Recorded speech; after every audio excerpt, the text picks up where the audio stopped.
میں جس وقت جیل میں تھا، میری اسیری کے دوران کراچی میں ایک ریلی کے اندر جو اہل سنت و جماعت کی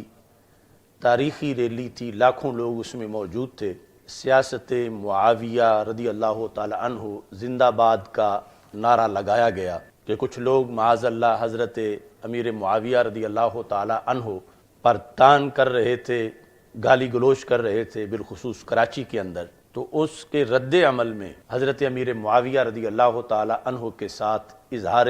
یکجہتی، اظہار محبت کے لیے یہ نعرہ لگایا گیا۔ ابھی 6 مارچ کو اسلام آباد کے اندر ایک بہت بڑا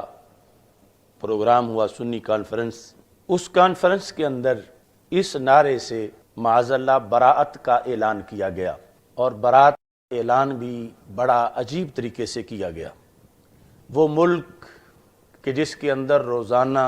سیاست بھٹو زندہ باد، سیاست نواز شریف زندہ باد اور سیاست عمران خان زندہ باد کے نعرے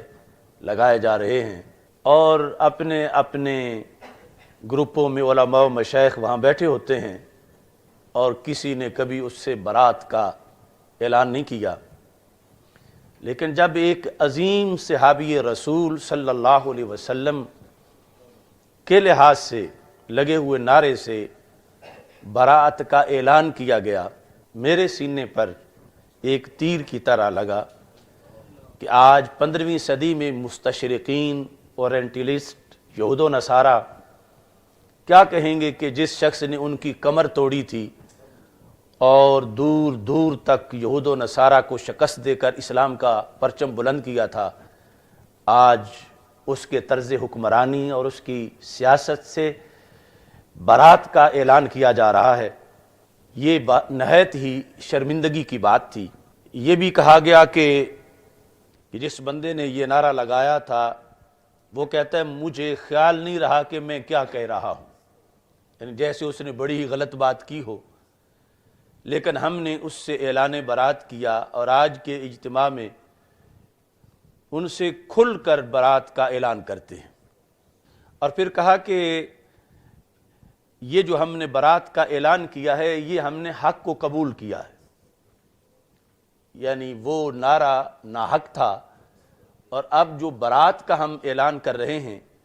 کہا گیا ہمارا اصول یہ ہے کہ تعویل ہر بات کی ہو سکتی ہے، توجیہ ہر بات کی ہو سکتی ہے، لیکن جو انا قبول حق میں رکاوٹ بن جائے، اللہ اس سے ہمیں اپنی پناہ عطا فرمائے۔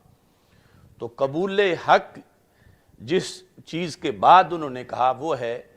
سیاست معاویہ رضی اللہ تعالی عنہ زندہ باد سے برات کا جو اعلان ہے، اس کو انہوں نے قبول حق قرار دیا۔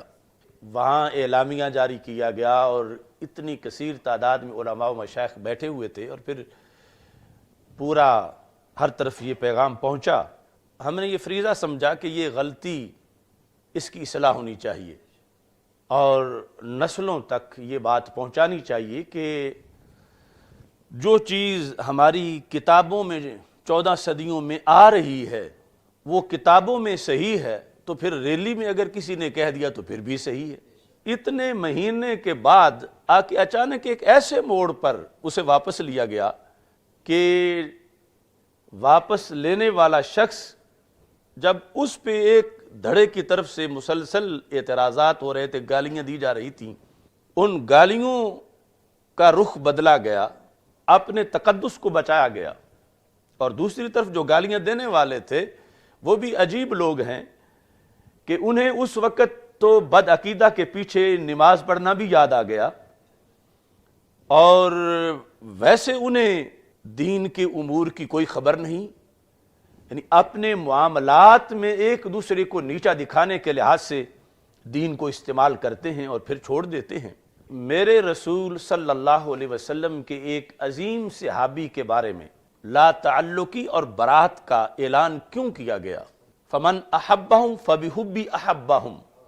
سرکار فرماتے ہیں جس نے ان سے محبت کی، ان سے نہیں مجھ سے کی۔